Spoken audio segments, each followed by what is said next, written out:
तो आइए यहाँ पर क्वेश्चन दिया गया है, और सभी कुछ प्रतीक्षा कर सकता हूं किंतु कृषि नहीं, यह उद्गार किसका है। अर्थात ये जो पॉइंट दिया है ये किसने दिया है, तो याद रखिएगा यहाँ पर जो आपका आंसर है वो आपका पंडित जवाहरलाल नेहरू, ऑप्शन बनेगा यहाँ पर ए नंबर आपका राइट हो जाएगा। देख सकते हैं कि पंडित जवाहरलाल नेहरू ने 1947 में कहा था कि और सभी कुछ प्रतीक्षा कर सकता हूं किंतु कृषि नहीं। ठीक है, आगे बढ़ते हैं। पॉइंट आपसे अगला पूछा गया है, भारत में रजत क्रांति किससे संबंधित है।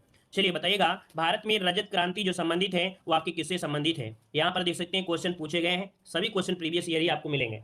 चलिए 2 का जवाब दीजिएगा। तो देखो रजत क्रांति आपके अंडा उत्पादन से है, किससे है, आप लोग चांदी मत लगा दीजिएगा, है ना, बहुत लोग रजत सोच लेते हैं चांदी, लेकिन ये क्रांतियां हैं तो देख सकते हैं जो कृषि से संबंधित हैं। यहाँ पर याद रखिएगा रजत क्रांति का जो संबंध है वो अंडा और चिकन का उत्पादन से है, तो ऑप्शन क्या हो जाएगा, यहाँ पर बी नंबर है राइट हो जाएगा। यहाँ पर देख सकते हैं, इसका स्क्रीनशॉट भी ले लीजिएगा। रजत क्रांति का संबंध है अंडा उत्पादन से, हरित क्रांति का संबंध है खाद्यान्न उत्पादन से, श्वेत क्रांति का संबंध है दुग्ध उत्पादन से, नीली क्रांति का संबंध है मत्स्य उत्पादन से, गुलाबी क्रांति का संबंध है झींगा मछली उत्पादन से, लाल क्रांति का संबंध है मांस या टमाटर उत्पादन से, स्वर्ण क्रांति का संबंध है आपके बागवानी से। क्लियर है, तो इसका स्क्रीनशॉट लीजिएगा। आगे बढ़ते हैं, पॉइंट आपसे अगला पूछा गया है, कह रहा है केसर के पौधे का कौन सा भाग उपयोग में लाया जाता है। बताइएगा कि केसर के पौधे का कौन सा भाग उपयोग में लाया जाता है। यहां पर बताइए पत्ती, पंखुड़ी, बाह्यदल या वर्तिकाग्र, इनमें से राइट आंसर क्या हो जाएगा। वर्तिकाग्र मतलब होता है स्टग्मा, मतलब ऑप्शन जो आपका बनेगा वो आपका डी नंबर इसका राइट हो जाएगा। क्या बनेगा, यहाँ पर डी नंबर राइट हो जाएगा कि केसर के पौधे का वर्तिकाग्र भाग का ही उपयोग लाया जाता है। केसर का वैज्ञानिक नाम भी यहाँ पर देख सकते हैं, आपको लिखा है, इसका भी आप पढ़ सकते हैं। अगला पॉइंट आपसे यहाँ पर दिया गया है कि महाजनी प्रथा का सर्वप्रथम उल्लेख निम्नलिखित में से किस प्राचीन ग्रंथ में हुआ था। चलिए बताइएगा, महाजनी प्रथा का सर्वप्रथम उल्लेख निम्नलिखित में से किस प्राचीन ग्रंथ में हुआ। चलिए यहां पर आपका आंसर क्या हो जाएगा, तो ऑप्शन आ रहा है ए नंबर, ये हुआ था आपके शतपथ ब्राह्मण में। किसमें, शतपथ ब्राह्मण में हुआ था। ऑप्शन आपका ए नंबर इसका राइट हो जाएगा। ठीक है, देखिए दिया गया है शतपथ ब्राह्मण शुक्ल यजुर्वेद का ब्राह्मण ग्रंथ सबसे प्राचीन ब्राह्मण ग्रंथ है। इसके लेखक स्वयं ऋषि याज्ञवल्क्य थे। कौन थे, तो इसके लेखक स्वयं कौन थे, ऋषि याज्ञवल्क्य जी थे। आगे बढ़ते हैं, पॉइंट आपसे अगला पूछा गया है, कह रहा है ललित किसकी एक उत्तम किस्म है। ललित किसकी एक उत्तम किस्म है, यहां पर आपको जवाब देना है। आपका राइट आंसर क्या हो जाएगा, चलिए 5 नंबर में देखिए ललित जो आपकी है अमरूद की है। ऑप्शन आपका इनमें से राइट हो जाएगा। यहां पर आपकी अमरूद की प्रजाति है जो ललित है, याद रखिएगा। ठीक है, और यहां पर देख सकते हैं आम के बारे में तो जानते हैं, जो आपका मलिहाबाद है वो आपके आम के लिए बहुत ही प्रसिद्ध आपका है। ठीक है, और संतरा जो प्रसिद्ध है वो आपके सहारनपुर में संतरा के लिए प्रसिद्ध है। ठीक है, चलिए आगे बढ़ते हैं। क्वेश्चन आपसे अगला पूछा गया है, यहाँ पर दिया कृषि कार्य में लगे ट्रैक्टर की आवाज किस स्तर से अधिक नहीं होनी चाहिए। चलिए जवाब दीजिएगा कि कृषि कार्य में लगे ट्रैक्टर की आवाज किस स्तर से अधिक नहीं होनी चाहिए। यहां पर आपका जवाब दीजिए 6 नंबर में। तो देखिए याद रखिएगा, अगर 90 डेसिबल से अधिक है तो याद रखिए क्या होगा, ये शोर की मात्रा में आएगा और आपकी क्या करेगा, ये पर्यावरण को प्रदूषण समझा जाएगा। तो इसलिए 90 डेसिबल के ऊपर नहीं होना चाहिए। तो ऑप्शन आपका ए नंबर राइट हो जाएगा। आगे बढ़ते हैं, क्वेश्चन आपसे अगला पूछा गया है, सेंट्रीफ्यूगल पंप का पानी निकालने के लिए कब प्रयोग किया जाता है। देखिए यहाँ पर दिया गया है सेंट्रीफ्यूगल पंप, 7 नंबर में जवाब दीजिए 7 नंबर। तो देखो यहाँ पर क्या होता है, जब पानी का निकास क्या हो, जब पानी का निकास क्या हो, जिसे आप लोग देखते हैं, आप लोगों घर में ट्यूबवेल लगे हैं तो क्या होता है, पहले बोरिंग की जाती है, तो बोरिंग करते हैं तो निकास क्या होता है, पतला तो होता है ना, और नीचे जब जाएंगे तो कहते हैं नीचे बहुत पानी है तो स्रोत क्या होगा, ज्यादा होगा। मतलब ऑप्शन क्या हो जाएगा, यहाँ पर ऑप्शन बनेगा आपका डी नंबर। देखिएगा कि यहाँ पर दिया गया डी नंबर कह रहा है जब पानी का निकास क्या होता है, मंद होता है, और स्रोत क्या होता है, ज्यादा होता है। आप लोग देखते हैं घर में आपके ट्यूबवेल होंगे या समरसीबल होगी तो पतला सा पाइप होता है, उसमें सेंट्रीफ्यूगल क्या डाली जाती है, मोटर डाली जाती है, और इसके बाद नीचे क्या होता है, बोलते हैं पाताल है, पाताल में तो बहुत पानी होता है, मतलब स्रोत बहुत है और निकास इसका क्या है, पतला है। तो यहाँ पर आंसर क्या होगा, डी नंबर राइट हो जाएगा। ठीक है, चलिए आगे बढ़ते हैं। क्वेश्चन आपसे अगला दिया, देखो जैसे आपको दिया गया उदाहरण में भी समरसीबल हो गया, पंप हो गया, सिंचाई की मोटर हो गया, ये सभी आती हैं कि इसमें सेंट्रीफ्यूगल पंप के उदाहरण होते हैं। आगे बढ़ते हैं, क्वेश्चन आपसे दिया गया है, धान में भूसी का प्रतिशत अनुमानतः कितना होता है। धान में भूसी का प्रतिशत अनुमानतः कितना होता है। तो चलिए यहाँ पर आंसर को लॉक करना है। यहाँ पर आपका सही जवाब क्या हो जाएगा, चलिए यहाँ पर आपका सही जवाब देना है। आपका राइट आंसर क्या हो जाएगा, चलिए भाई यहाँ पर देखो दिया गया है आपका 10% भी आपका, और आपका 20%। लेकिन याद रखिएगा कि धान में भूसी का जो प्रतिशत अनुमान होता है वो आपका 20% होता है। कितना होता है? 20% होता है। और अगर याद रखिए क्वेश्चन ये पूछे कि गोल्डन धान में सर्वाधिक मात्रा किसकी होती है, तो याद रखिए गोल्डन धान में सर्वाधिक मात्रा होती है विटामिन ए की होती है। कौन सा विटामिन? तो विटामिन ए की मात्रा होती है गोल्डन धान में। ठीक है, आगे बढ़ते हैं। पॉइंट आपसे अगला पूछा है, चावल के उन्नत बीज के प्रति हेक्टेयर बीज रोपण दर जो होती है वो कितनी होती है? अर्थात अगर उन्नत किस्म का बीज है किसका? चावल का, तो प्रति हेक्टेयर कितना बीज उसमें डाला जाए जिससे पैदावार आपकी अच्छी हो? तो याद रखिए 1 हेक्टेयर में 15 किलोग्राम। कितना? 1 हेक्टेयर में 15 किलोग्राम की आवश्यकता होती है, याद रखिएगा। अगर कोई साधारण चावल है तो साधारण चावल के लिए ज्यादा होती है, लगभग देखा जाए 75 से 100 किलोग्राम की होती है हेक्टेयर के हिसाब में। ठीक है, तो इसलिए ऑप्शन क्या होगा? बी नंबर राइट हो जाएगा। आगे बढ़ते हैं। क्वेश्चन आपसे अगला पूछा गया है, निम्नलिखित में से कौन सा अम्लीय धरती पर सफलता से उगाया जा सकता है? चलिए बताइएगा, निम्नलिखित में से कौन सा अम्लीय धरती पर सफलता से उगाया जा सकता है? यहाँ पर खीरा, फली, तरबूज या इनमें से कोई नहीं। तो चलिए देखो, अम्लीय धरती मतलब ये होता है जिसका पीएच मान कितना होता है? 7 से कम होता है। जिसका पीएच मान 7 से क्या होता है? कम होता है, उसे अम्लीय कहते हैं। तो यहाँ पर देखिए जो आपका आंसर है वो आपका सी, जो तरबूज होता है। क्या यहाँ पर जो आपका आंसर है सी नंबर है, जो तरबूज होता है ये सफलतापूर्वक अम्लीय धरती पर भी उगाया जा सकता है, याद रखिएगा। इसकी खेती के लिए मिट्टी का पीएच मान 5.5 से 7 होना चाहिए। बलुई मिट्टी इसके लिए सबसे अधिक उपयुक्त होती है। अम्लीय मिट्टी में सबसे अधिक मात्रा में फलों और सब्जियों को उगाया जा सकता है। याद रखिएगा कि अम्लीय मिट्टियों में सबसे अधिक किसको? तो आपके फल वगैरह को और सब्जियों को उगाया जा सकता है। ठीक है, आगे बढ़ते हैं। पॉइंट आपसे अगला पूछा है, पूसा रसराज किसकी उन्नत किस्म है? पूसा रसराज किसकी उन्नत किस्म है? यहां पर आपको आंसर देना है। आपका सही जवाब इनमें से क्या हो जाएगा? चलिए, पूसा रसराज किसकी उन्नत किस्म है? चलिए, तो देखिए यहाँ पर आपका जो राइट आंसर बनेगा वो आपका हो जाएगा 11 का सी नंबर। ये खरबूजा की होती है, जानते होंगे आप लोग खरबूजा। ये ऑप्शन सी हो जाएगा। ये खरबूजा की क्या है भाई? तो एक उन्नत किस्म है। तो ऑप्शन क्या बनेगा? आपका सी नंबर है, यहाँ पर राइट हो जाएगा। देखो यहाँ पर कुछ आपके यहाँ पर प्रजातियां दिया है, जैसे पूसा रसराज हो गया, दुर्गा केसर हो गया, आर्कोमानिस हो गया, काशी हो गया, पीताम्बर हो गया, पूसा वेदना, आकार्य ज्योति, W19, ये सब खरबूजा की क्या है? तो आपकी किस्म है। किसके? खरबूजा की किस्म है। तो ऑप्शन क्या बन जाएगा? यहाँ पर आपका सी नंबर राइट हो जाएगा। तो इसका स्क्रीनशॉट ले लीजिएगा। आगे बढ़ते हैं। क्वेश्चन आपसे अगला दिया गया है कि उत्तर भारत में गेहूं के फसल की हेर फेर किससे की जाती है? उत्तर भारत में गेहूं के फसल की हेर फेर किससे की जाती है? धान से, कपास से, ईख से या इनमें से कोई नहीं। तो आप लोग देखते हैं कि जब गेहूं की खेती हो जाती है उसके बाद उसमें धान की खेती कर लेते हैं। जब धान की खेती हो जाती है तो उसमें गेहूं की हो जाती है। मतलब क्या होता है कि 2 ही फसलें उगा पाते हैं। एक पहले धान कर लेंगे, फिर गेहूं कर लेंगे, फिर गेहूं होगा धान। मतलब ऑप्शन क्या हो जाएगा? ए नंबर इसका राइट हो जाएगा, याद रखिएगा। ठीक है, चलिए आगे बढ़ते हैं। क्वेश्चन आपसे अगला पूछा है, 1 हार्स पावर बराबर होता है, 1 हार्स पावर बराबर कितना होता है? यहाँ पर कितने वाट का हो जाएगा? चलिए देखिए आपका आंसर हो जाएगा 746 वाट। ऑप्शन कौन सा बनेगा? यहाँ पर बी नंबर है, 746 वाट। ऑप्शन बी नंबर राइट हो जाएगा। तो आप लोगों ने बहुत पहले से पढ़ा होगा। और आगे बढ़ते हैं। क्वेश्चन आपसे अगला दिया गया है, देखिए यहाँ पर एक क्वेश्चन आपसे यहाँ पर देखो दिया गया है। हाँ, एक क्वेश्चन आपका छोड़ दिया है। पूछा गया है कि जो आपके रसोई का जो तेल होता है, मतलब मिट्टी का जो तेल होता है जिसे केरोसिन बोलते हैं, वो कितना % यूज होता है? तो 2015 के अनुसार मात्र 1% ग्रामीण परिवार ही रसोई में मिट्टी के तेल का प्रयोग करते हैं, याद रखिएगा। अब तो आप देख सकते हैं कि आप लोगों का मिट्टी का तेल अर्थात केरोसिन मिल ही नहीं रहा होगा, क्योंकि लगभग घर घर बिजली हो गई है ना। तो इसलिए मिट्टी का तेल अब तो आपको मिलता ही नहीं है। लेकिन अगर पूछे 2015 के अनुसार 1% ही ग्रामीण यूज करते हैं। आगे बढ़ते हैं। पॉइंट आपसे अगला पूछा गया है, कह रहा है जाबो ग्रामीण खेती करने का तरीका कहाँ विद्यमान है? देखिए खेती करने का तरीका है जिसका नाम है जाबो।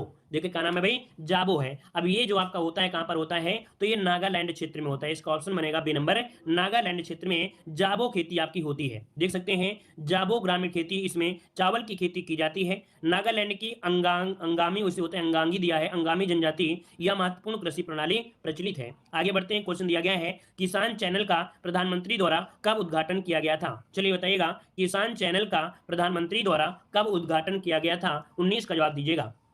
तो चलिए देखिए 2015 में। और कब? तो 26 मई। ऑप्शन सी हो जाएगा, 26 मई 2015 को किसान चैनल का उद्घाटन प्रधानमंत्री द्वारा किया गया था। तो ऑप्शन सी नंबर है यहाँ पर राइट हो जाएगा। इससे महत्वपूर्ण आपका जो होगा कि नई तकनीक का प्रसार हुआ, पानी की संचय और जैविक खेती जैसे विषयों की जानकारी को कृषकों तक क्या हुआ? पहुंचाना इसका लक्ष्य था। आगे बढ़ते हैं। पॉइंट आपसे अगला पूछा गया है, निम्नलिखित में से कौन से 2 जुताई के प्राथमिक उपकरण है? जुताई के 2 प्राथमिक उपकरण किन्हें कहा जाता है? यहाँ पर देख सकते हैं आपका आंसर क्या हो जाएगा।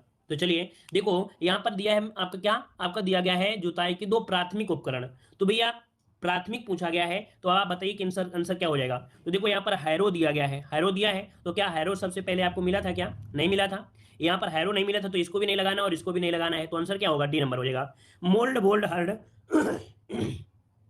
मोल्ड बोर्ड हल और आपका मृदा खुदाल जिसे बोलते हैं सब साइबर, ठीक है। आप देखते होंगे पहले की जो किसान थे वो इसी प्रकार के हलों से क्या करते थे, जोतते थे। तो प्राथमिक में कौन आएंगे? यहाँ पर आंसर आपका डी नंबर राइट हो जाएगा, ठीक है। क्लियर हो गया है। आगे बढ़ते हैं, क्वेश्चन दिया गया है, कह रहा है सिंचाई में जल प्रयोग की कुशल मितव्ययिता के अनुसार कौन सी प्रणाली श्रेयस्कर है। मतलब सिंचाई में जल व्यवस्था अगर देखा जाए तो कौन सी व्यवस्था सबसे अच्छी होती है, यहाँ पर आपको जवाब देना है। चलिए यहां पर दिया गया है, आपका आंसर हो जाएगा बी नंबर, ड्रिप प्रणाली। याद रखिएगा, अगर आप अपने खेतों में अच्छे से अगर फसल से अगर अच्छा कमाना चाहते हैं, अच्छा उसका रिजल्ट पाना चाहते हैं, तो आप एक साथ उसमें पानी मत लगाइए। आप क्या करिए, खेत में पाइप सिस्टम कर दीजिए और उससे बूंद बूंद पानी गिरने दीजिए, और वो बूंद बूंद पानी ही क्या होगा, उसे बोलते हैं ड्रिप सिंचाई। अर्थात आंसर क्या हो जाएगा, यहाँ पर बी नंबर राइट हो जाएगा, ठीक है। आगे बढ़ते हैं, क्वेश्चन आपसे अगला। इसमें क्या होता है, पानी की भी बचत हो जाती है, 35 से 75% पानी की बचत भी होती है। इससे पानी सीधे जड़ों तक पहुंचता है। सिंचाई की अवधि ऊसर क्षेत्र में, रेतीली मृदा और बागों के लिए अत्यधिक क्या होती, उपयोगी होती है, ठीक है। आगे बढ़ते हैं, क्वेश्चन दिया गया है, मिट्टी का कटाव सर्वाधिक किस प्रकार की मिट्टी में होता है। आप बताइए कि कौन सी मिट्टी में सर्वाधिक कटाव हो जाता है। सर्वाधिक जो कटाव होती है कौन सी मिट्टी में, बालुई मिट्टी में, सिल्टी मिट्टी में, मटियार मिट्टी में, या इनमें से सभी। तो जवाब दीजिए, आपका राइट आंसर क्या हो जाएगा। चलिए यहाँ पर 22 का जवाब दीजिए। तो देखो भाई, यहाँ पर आपको पता है, अगर आपके हाथ में बालू है, क्या है, अगर आपके हाथ में बालू है तो आप सोचिए कि आपकी बालू अपने हाथ में नहीं रोक पाते हो, और अगर आप पानी डाल दोगे तो क्या बालू रुकोगे, नहीं रुकेगी। तो आपका आंसर हो जाएगा बालुई मिट्टी, जो कि सर्वाधिक कटाव होती है। आप देखते हैं नदियों के क्षेत्र में या कहीं भी क्षेत्र में, तो आपकी बालुई मिट्टी बहुत जल्दी कट जाती है। तो ऑप्शन क्या होगा, ए नंबर बनेगा आपका, डी नहीं, ए नंबर बनेगा, ठीक है। आगे बढ़ते हैं, क्वेश्चन आपसे दिया गया है, देखो ऐसा क्यों होता है, बालुई मिट्टी का कटाव सर्वाधिक होता है क्योंकि बालुई मिट्टी को पौधों की जड़ें बांध नहीं पाती है ना। चलिए अगला क्वेश्चन दिया है, भारत में कुल सिंचित क्षेत्र जो आपका है वो कितना है। भारत में कुल सिंचित क्षेत्र पूछा गया है 23 नंबर में। तो याद रखिए, लगभग आपका 55%, क्या 55% ये है जो कि कुआं व नलकूप से होती है ना। भारत में जैसे नल है, कुआं है, इससे 55% तक होता है। यहाँ पर आंसर आपका सी नंबर हो जाएगा। अब देख सकते हैं नहर द्वारा कितना होता है, लगभग 31%, तालाब द्वारा होता है 6%, अन्य स्रोतों से होता है 6.6%, लेकिन मैक्सिमम होता है कुआं व नलकूप से, जो आपके ट्यूबवेल होते हैं उनसे सिंचाई आपकी होती है, ठीक है। और आगे बढ़ते हैं, क्वेश्चन दिया है, इस प्रदेश में प्रचलित धरातल की माप में से कौन सा सही नहीं है। अब आपको जवाब देना है कौन सा माप यहाँ पर सही नहीं है। चलिए जवाब दीजिएगा 24 नंबर में। तो देखिए यहां पर दिया है 20 कचवांशी बराबर 1 विश्वांशी, ये पॉइंट तो आपका सही है। फिर दिया है 20 विश्वांशी बराबर 10 विश्वा दिया है, जो कि ऑप्शन बी नंबर आपका गलत हो जाएगा, क्योंकि हमने बताया था 20 विश्वांशी बराबर कितना होता है, 1 विश्वा होता है। कितना होता है, 1 विश्वा होता है, अर्थात ये ऑप्शन गलत हो गया। 20 विश्वा में 1 बीघा होता है और 1 बीघा में 55 गुणे 55 वर्गज होता है। तो ऑप्शन क्या हो गया, यहाँ पर बी नंबर ये गलत दिया गया था, ठीक है। आगे बढ़ते हैं, पॉइंट आपसे अगला पूछा गया है, कह रहा है वार्षिक क्रम और वर्षांतर फसल उगाने की व्यवस्था को क्या कहते हैं। वार्षिक क्रम और वर्षांतर फसल उगाने की व्यवस्था को क्या कहते हैं। 25 का यहाँ पर राइट आंसर क्या हो जाएगा। तो देखो इसे कहा जाता है फसल रोपण अनुक्रम। क्या बोलते हैं इसे, फसल रोपण अनुक्रम। ऑप्शन जो हो जाएगा वो आपका डी नंबर इसका राइट हो जाएगा। मतलब देख सकते हैं, जैसे गेहूं के बाद दलहन, छोटे अनाज के बाद कतार वाली फसल, दलहन के बाद अनाज, है ना। मतलब रोपण अनुक्रम ये आपका होता है, क्रम 2 या 3 वर्षों का हो सकता है, ऐसे आप लोग यूज करते हैं। अगला पॉइंट आपसे पूछा गया है कि भारत में कुल वन क्षेत्र जो है वो आपका कितना है। चलिए भारत में वन क्षेत्रफल, तो देखिए ये आपकी रिपोर्ट अभी आप देख सकते हैं, रिपोर्ट आपकी आ चुकी थी 2019 की रिपोर्ट। तो 2019 के रिपोर्ट के अनुसार यहाँ पर आप लोगों को पढ़ लेना है, यहाँ पर कुल वन जो आपका क्षेत्र है वो इतना किलोमीटर हो गया है 2019 की रिपोर्ट के अनुसार, 80, 72, 76 वर्ग किलोमीटर हो गया है, याद रखिएगा, है ना। तो आगे बढ़ते हैं, पॉइंट आप देखो, जो वन रिपोर्ट होती है वो प्रत्येक 2 वर्षों में आपकी लाई जाती है, ठीक है। आगे बढ़ते हैं, क्वेश्चन दिया गया है, कुल खेती क्षेत्र से तात्पर्य क्या होता है। कुल खेती क्षेत्र से तात्पर्य क्या होता है, यहां पर बताइए कि आपका आंसर यहां पर क्या हो जाएगा। चलिए कुल खेती क्षेत्र से तात्पर्य क्या हो जाएगा, किसे कहेंगे कुल खेती क्षेत्र। मतलब ये होता है वर्ष में शुद्ध खेती किया गया क्षेत्र, वह क्षेत्र जिसमें एक बार से अधिक खेती की गई हो, है ना। मतलब कुछ ना कुछ उसमें खेती की गई होगी कि नहीं की गई होगी। तो ऑप्शन क्या हो जाएगा, यहाँ पर सी नंबर राइट हो जाएगा। आगे बढ़ते हैं, क्वेश्चन आपसे अगला पूछा है, निम्नलिखित में से कौन सी रूट क्रॉप नहीं है। कौन सी रूट क्रॉप नहीं है, यहाँ पर 30 नंबर जवाब देना है। तो आलू है, चुकंदर है, सरकंद है, शकरकंद है और आपका ईख है, कौन सा जवाब हो जाएगा। तो चलिए यहाँ पर आपका आंसर आ रहा है, कह रहे गन्ना हो जाएगा भाई। तो देखिए आपका सही आंसर आपका इनमें से कौन हो जाएगा, गन्ना हो जाएगा। चलिए हम आपके ऑप्शन को लॉक कर देते हैं, यहाँ पर आपका आंसर हो जाएगा कौन सा भाई, गन्ना मतलब ईख, है ना, बिल्कुल सही है। ऑप्शन डी नंबर इसका राइट हो जाएगा, ईख हो जाएगा। देखो यहाँ पर रूट क्रॉप फसलों का खाद्य पदार्थ उनके तनों जड़ों में संचित होता है, जैसे आलू हो गया, चुकंदर हो गया, शकरकंद हो गया। ये जो ईख होती है रूट क्रॉप फसल आपकी नहीं है, ठीक है। आगे बढ़ते हैं, क्वेश्चन दिया गया है गेहूं में प्रोटीन का प्रतिशत कितना होता है। चलिए बताइएगा कि गेहूं में प्रोटीन का प्रतिशत कितना होता है। चलिए यहाँ पर 31 का जवाब दीजिए, गेहूं में प्रोटीन का प्रतिशत कितना होता है। तो आपका आंसर हो जाएगा यहाँ पर ए नंबर 12% होता है। कितना होता है, 12% होता है। तो ऑप्शन क्या बनेगा यहाँ पर, ए नंबर आपका राइट हो जाएगा। गेहूं में देख सकते हैं आपके 8 से यहाँ पर 15% तक आपका होता है, ठीक है। 8 से 15% तक आपका प्रोटीन होता है, 65 से 70% कार्बोहाइड्रेट होता है, 1.5% वसा होता है और 2% क्या होता है, खनिज पाया जाता है, ठीक है। आगे बढ़ते हैं, क्वेश्चन दिया है कि परिक्षेत्रीय मृदा को और क्या कहते हैं। परिक्षेत्रीय मृदा को और क्या कहते हैं, 32 का जवाब दीजिएगा। तो आपका 32 का ऑप्शन यहाँ पर क्या हो जाएगा, परिक्षेत्रीय मृदा को और क्या कहा जाता है, यहाँ पर 32 नंबर में। तो नोट करिएगा, इसका राइट आंसर आपका हो जाएगा यहाँ पर डी नंबर, कहा जाता है ट्रांसपोर्टेड मृदा, ड्रिफ्ट मृदा, अलुवियल मृदा, अर्थात उपयुक्त सभी। तो ऑप्शन जाएगा यहाँ पर आपका डी नंबर राइट हो जाएगा, ठीक है। आगे बढ़ते हैं, क्वेश्चन आपसे अगला पूछा गया है। देखो यहाँ पर एक पॉइंट दिया गया है कि परिक्षेत्रीय मृदा उसे कहते हैं जहां पर वहां के वातावरण के अनुसार प्रभाव पड़ता हो, अर्थात क्षेत्रीय मानसून या क्षेत्रीय जलवायु का प्रभाव पड़ता है। ट्रांसपोर्टेड, ड्रिफ्ट, अलुविलियर आदि क्षेत्रीय मृदा कहा जाता है। आगे बढ़ते हैं, क्वेश्चन दिया गया है एनपीके के किस अनुपातिक प्रयोग की संस्तुति की गई है।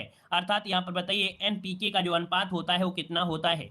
एन मतलब नाइट्रोजन, पी मतलब फास्फोरस और यहाँ पर के मतलब होता है पोटेशियम होता है। इसका अनुपात बताइएगा क्या हो जाएगा।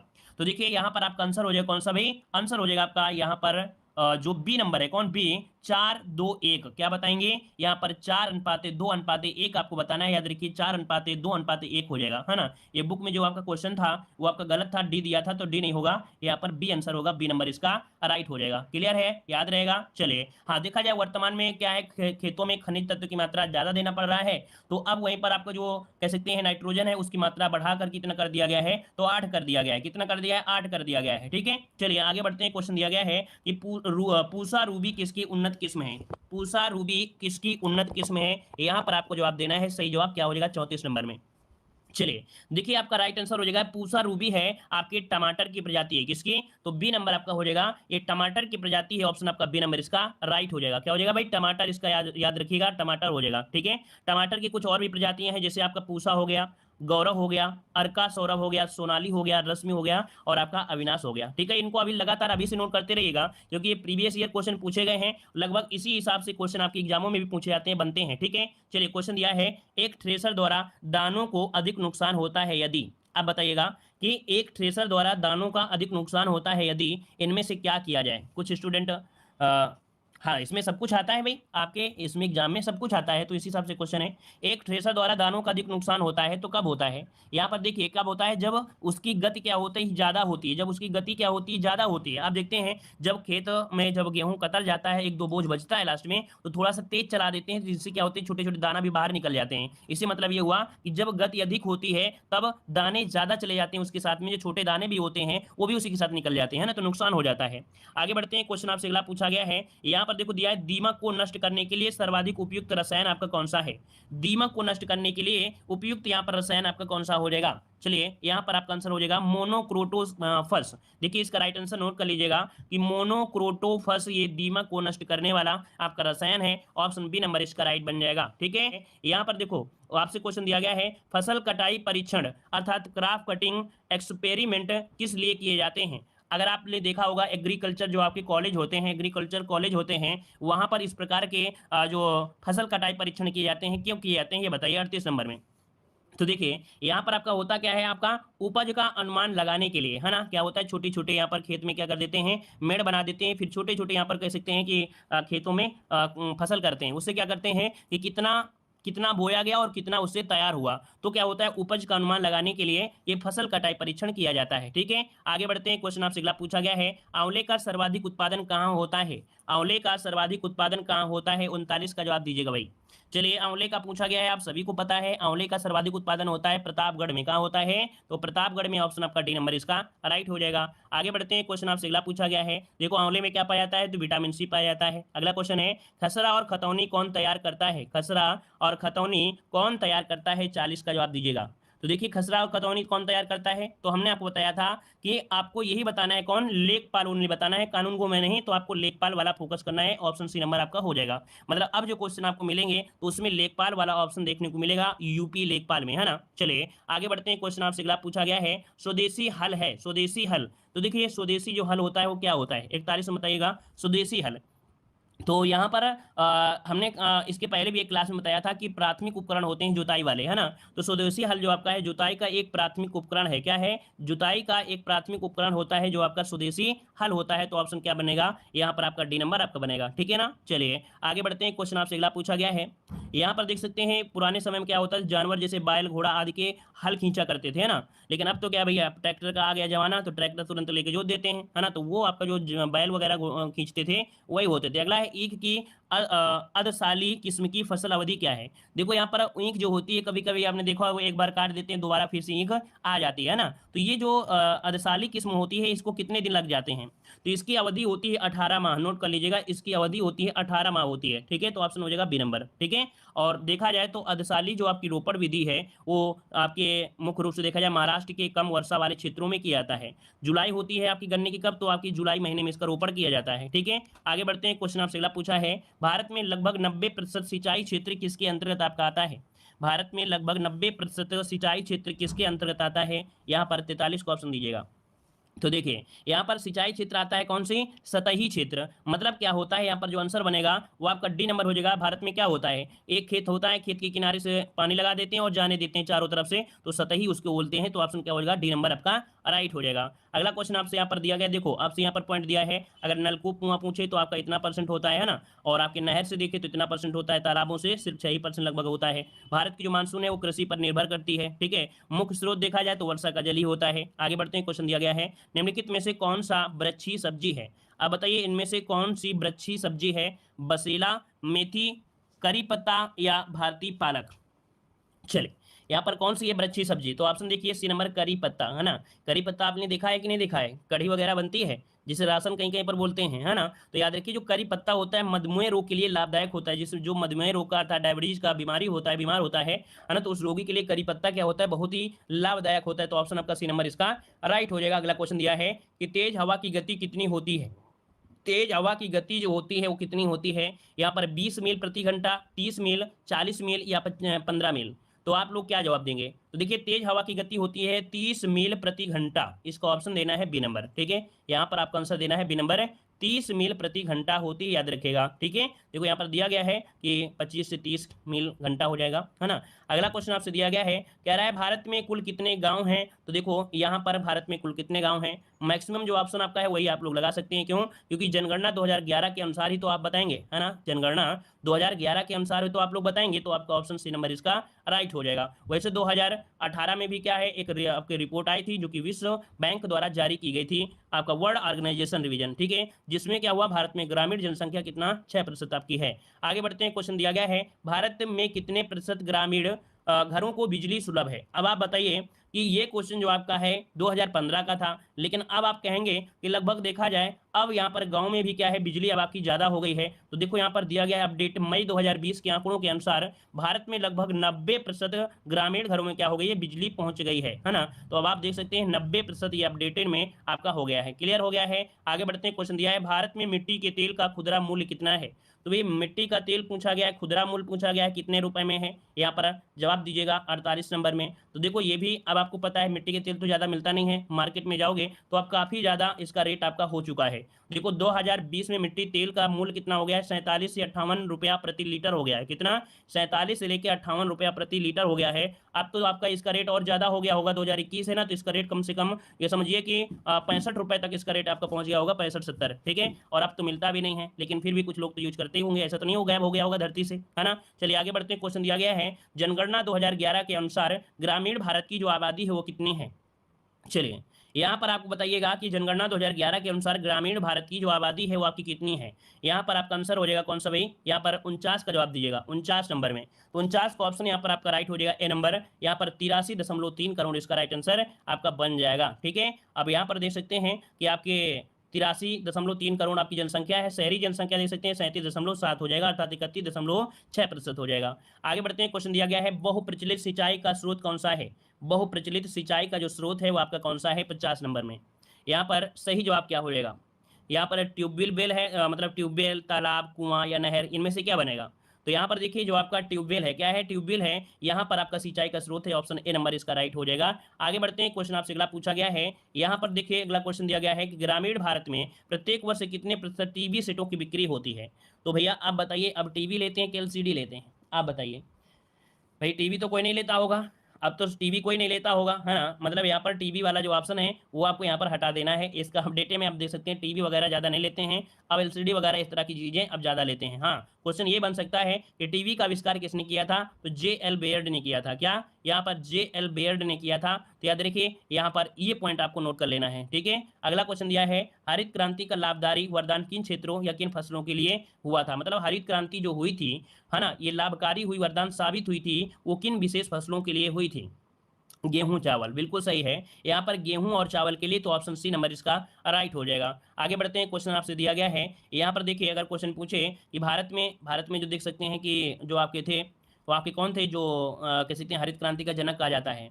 भारत में हरित क्रांति का जो जनक कहा जाता है वो किसे कहा जाता है? चलिए बताइएगा। यहाँ पर देखो डॉक्टर नॉर्मन बोरलॉग हैं। डॉक्टर नॉर्मन बोरलॉग ये जो आपके हैं वो विश्व में माने जाते हैं डॉक्टर हरित क्रांति के, लेकिन भारत में माने जाते हैं स्वामीनाथन को। भारत में माना जाता है स्वामीनाथन को माना जाता है, जो कि आपको दिया है कि भारत में इसके जनक हैं एम एस स्वामीनाथन, आपके हो जाएंगे हरित क्रांति के, ठीक है। आगे बढ़ते हैं, क्वेश्चन दिया गया है कि ग्रामीण भारत में सर्प की कौन सी प्रजाति अधिक संकटपन की है? तो चलिए बताइएगा कि ग्रामीण भारत में सर्प की कौन सी प्रजाति अधिक संकटपन है? 53 का जवाब दीजिए, 53 नंबर की जवाब दीजिए, क्या हो जाएगा?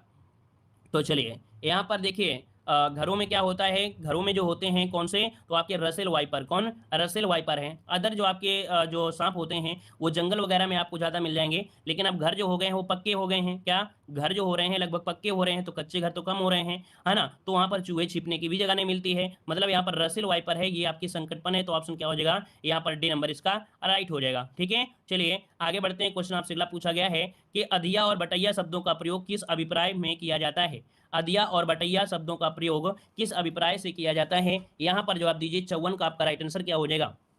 चलिए, तो कहाँ पर होता है भाई? ग्रामीण ऋण में, या फसल की साझेदारी में, कृषि कार्य बैठक में, या आपका बी और सी दोनों? चलिए 54 नंबर में आपका राइट आंसर क्या हो जाएगा? चलिए भाई सभी लोग जवाब दे रहे हैं ए नंबर। ए नंबर हो सकता है क्या भाई? ग्रामीण ऋण कह रहे हैं, ग्रामीण ऋण होता है क्या? ग्रामीण ऋण क्या हम सही कर दें, लॉक कर दें? भाई ग्रामीण ऋण की बात मत करिए, यहाँ पर बात करिए कि जब फसल की साझेदारी होती है तब बटाई करते हैं, और जो कृषि कार्य की जो बैठक होती है तो वहाँ पर भी होता है, तो ऑप्शन हो जाएगा डी नंबर, बी और सी दोनों इसका राइट आंसर हो जाएगा, है ना। बटाई जिसमें खेत को ठेका पर दिया जाता है, या कृषि कार्य के ठेका का समझौता होता है। अगला क्वेश्चन दिया है, सिराजी और बसरा किसकी उत्तम प्रजातियां हैं? सिराजी और बसरा किसकी उत्तम प्रजातियां हैं? यहाँ पर जवाब दीजिए। ये है आपके कबूतर की है, याद रखिए कबूतर की, जो कि शांति का प्रतीक माना जाता है, तो आंसर क्या हो जाएगा? ए नंबर है। सिराजी और बसरा किसकी प्रजाति है? आपकी कबूतर की हैं। तो आप लोगों को ये पता चल रहा होगा कि प्रीवियस ईयर क्वेश्चन पढ़ने से ये पता चल रहा है कि यहाँ किस प्रकार के क्वेश्चनों पर ध्यान देना है ना, किस प्रकार के क्वेश्चनों पर ध्यान देना है, ये आपको देना है ना। चलिए कह रहे हैं इस क्या होता है समझ में नहीं आ रहा है यार। अधिया और बटैया, बटाई करना है तो आप बांटेंगे तो कैसे बांटेंगे? और ये भी नहीं समझ में आ रहा है। मतलब जो चीज़ आपके दिमाग में है कि हमें आता है, लेकिन उसी पर फोकस करेंगे। नहीं आता है तो भाई बटाई करना जानते हो, घर के बंटवारा जानते हो कि नहीं जानते हो? घर में 2 भाई होते हैं तो घर का बंटवारा होता है, वैसे बंटवारा समझ लीजिए, अधिया बटैया आधे कर लीजिए, ठीक है। चलिए, भारत में सर्वाधिक और सबसे महत्वपूर्ण मिट्टी समूह कौन सा है? भारत में सर्वाधिक मिट्टी समूह जो आपकी है वो आपकी कौन सी है? यहाँ पर जवाब दीजिए। अगर कभी भी क्वेश्चन पूछे तो आपको यही जवाब देना है, जलोढ़ मिट्टी। हाई स्कूल में पहला ही क्वेश्चन आपसे मिलेगा कि भारत में सबसे महत्वपूर्ण मिट्टी का कौन सी है, तो आपकी सबसे ज्यादा मिट्टी जलोढ़ मिट्टी होती है। कौन? जलोढ़ मिट्टी होती है, ठीक है। आगे बढ़ते हैं, क्वेश्चन आपसे अगला पूछा गया है। यहाँ पर देखिए जलोढ़ मिट्टी जो आपके भारत में है लगभग आपकी 43.4% क्षेत्र पर आपकी पाई जाती है, या नदियों द्वारा बहाकर लाई गई मिट्टी होती है, जिसमें पोटास व चूना की बहुलता होती है, और नाइट्रोजन, फास्फोरस और ह्यूमस की क्या होती है? कमी होती है, ठीक है। अब जो ये जलोढ़ मिट्टी होती है 2 प्रकार की होती है, बांगर और खादर। बांगर मतलब होता है पुरानी जलोढ़ मिट्टी, खादर मतलब होता है नई जलोढ़ मिट्टी। अगर क्वेश्चन पूछे कि खादर क्या है तो नई जलोढ़ मिट्टी को बोलते हैं, और अगर पूछे बांगर क्या है तो पुरानी जलोढ़ मिट्टी को कहते हैं। आगे बढ़ते हैं, क्वेश्चन दिया है, आंधी में हवा की गति कितनी होती है? आंधी में हवा की जो गति होती है वो आपकी कितनी होती है? यहाँ पर 57 का जवाब दीजिए भाई। चलिए देखिए यहाँ पर आंसर हो जाएगा 80 मील प्रति घंटा से अधिक हो जाती है, तो ऑप्शन क्या बनेगा? सी नंबर आपका हो जाएगा कि 80 मील प्रति घंटा से अधिक होती है। आगे बढ़ते हैं, क्वेश्चन आपसे दिया गया है कि भारत में ग्राम पंचायतों की जो संख्या है वो आपकी कितनी है? भारत में ग्राम पंचायतों की जो संख्या है वो आपकी कितनी है। तो देखो यहाँ पर अभी आपको बताया गया था कि लगभग 6 लाख गांव हैं, है ना। 6 लाख अगर गांव हैं तो इसी के हिसाब से आपको ध्यान देना है। तो यहाँ पर हो जाएगा गैर आबादी वाले गांवों से अधिक, गैर आबादी वाले गांवों से अधिक होगा, इसका ऑप्शन बनेगा ए नंबर हो जाएगा। गैर आबादी वाले गांवों से क्या है, अधिक है, इसको समझेंगे तब आपको समझ में आएगा। यहाँ पर हाँ देखो हमने इतना ही क्वेश्चन लिया था, इसका जो आंसर है वो आपका ए नंबर इसका राइट हो जाएगा, ठीक है। और यहाँ पर देख सकते हैं अगर आप लोग कह सकते हैं हमारे ऐप से नहीं जुड़े हैं तो हमारे ऐप से जुड़ सकते हैं। वहाँ पर इस प्रकार से हमने यहाँ पर लेखपाल की ग्रामीण परिवेश की जो कह सकते हैं पीडीएफ है वो इस प्रकार से हमने बनाया है। तो आप लोग अगर चाहें तो परचेज कर सकते हैं, आप लोगों को लिंक दे दी गई है डिस्क्रिप्शन बॉक्स में, तो डिस्क्रिप्शन बॉक्स में आप लोग जुड़ सकते हैं हमारे ऐप से और वहाँ से इस प्रकार की पीडीएफ भी डाउनलोड कर सकते हैं, ठीक है ना। बस आपको भी ये नहीं सोचना पड़ेगा क्या पढ़ना है क्या नहीं पढ़ना है, वो तो आपको वहाँ पर पढ़ते रहना है। जो क्लासें हम आपको यूट्यूब में दे रहे हैं फ्री क्लासें, उनको भी आप लेते रहेगा। लेखपाल 100% नहीं 110% बनोगे, लेखपाल बनकर तैयार हो जाओगे आपको।